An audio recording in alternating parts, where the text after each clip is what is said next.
Here we are going to introduce some challenges and opportunities in the IoT. So, there are many challenges and opportunities in the IoT development. So, as we mentioned earlier, IoT actually face a lot of problem of the IoT silos. So, and there have been many standards has been proposed to trying have the goal of trying to unify everything in the IoT domain. But however, those different IoT standards have different, you can say, solution, different design. So one of the challenge and opportunity is that how to integrate those IoT standards, so that even though they have different design or different, you can say, data format, data standard, but however, those IoT standard ecosystems, they can still work together with each other. So that's one of the challenge and also the opportunity. And the other thing is that as we mentioned about the open IoT infrastructure, so we envision that the IoT devices, when we turn it on or plugging the power supply, then the IoT devices, they can automatically find out the nearby gateways and then start transmitting the sensor observations, or automatically can be controlled by the applications or by the users. So this type of what we call the plug and play capability, plug and play procedure, how to achieve this is one of the, you can say, challenge, and also one of the opportunity in terms of the IoT research as well.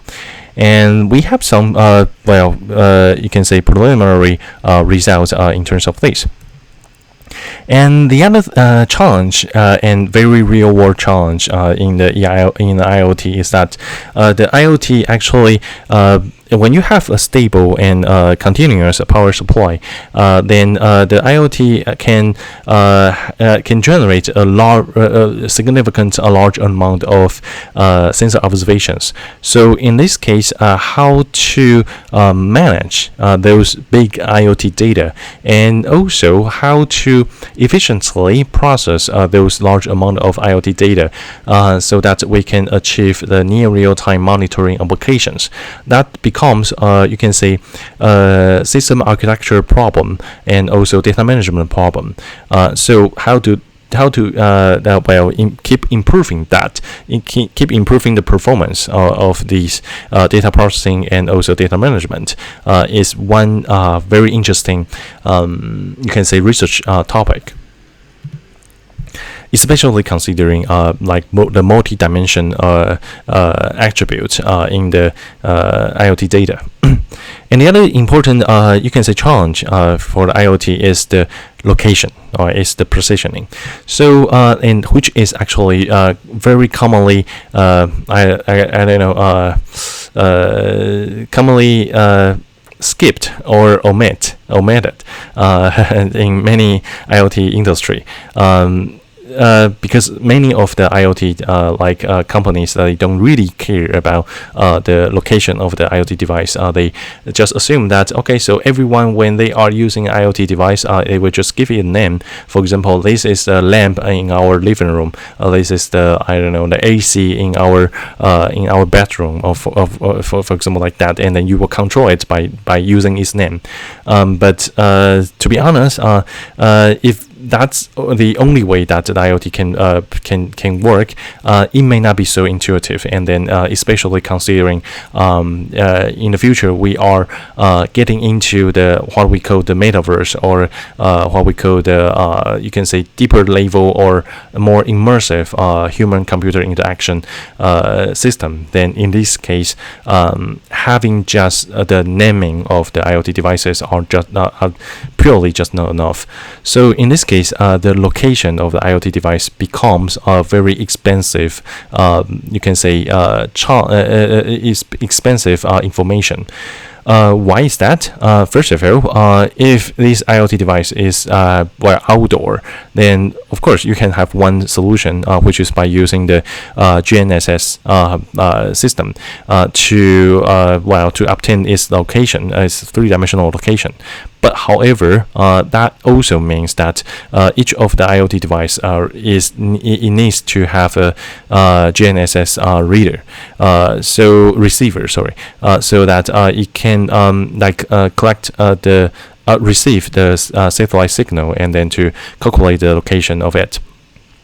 But however, to put one GNSS reader in each of the IoT device is too expensive and may not be so necessary. Because you may only, if it's the device is just institute and stable, and it is static, an institute sensor or device, then in this case you may not need to spend so much money to just get the location of it just one time. Okay, so that is not so realistic, and on the other hand, if it's an indoor IoT device, and which most likely nowadays a lot of IoT devices they are indoor, then in this case you cannot even receive the satellite signal.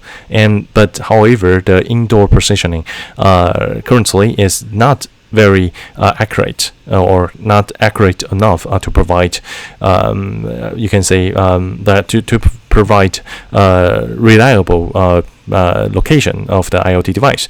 For example, if you put the IoT device on the wall, and then the positioning may give you to the different room, or even worse, to the different floor. So in this case, how to get the accurate enough precision of the IoT devices is a very big challenge, and also of course a big research opportunity. Okay.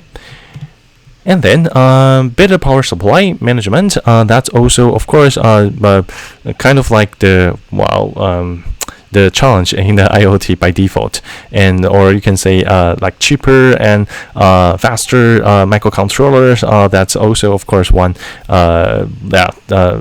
possible challenges and opportunities in IoT. And eventually, one of the most commonly asked question for the IoT development is the privacy and security. And so how to maintain, how to protect your IoT devices or your data, that is one big issue. So some people just say that to provide the privacy and security for the IoT is very it's kind of we can utilize the existing information technology mechanisms to protect the privacy and security. Of course, that's one way, and actually that's the common way to do it. But however, there's also the other research trend which is trying to combine or connect the blockchain with the IoT, and seems like the blockchain has been proven to be one very secure, you can say, network. So in this case, connecting the blockchain with the IoT seems like the choice to give it to protect the privacy and security.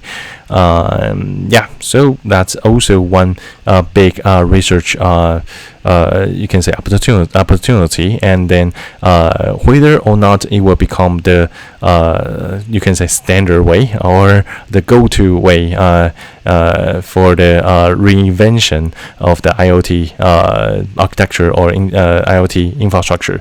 I don't know, but however, it will be very interesting to see how it goes. Okay, so those are some challenges and opportunities to share with you, and that'll be it. So here are some image and video credits and some references, and then that will be it for this unit. So if you have any question,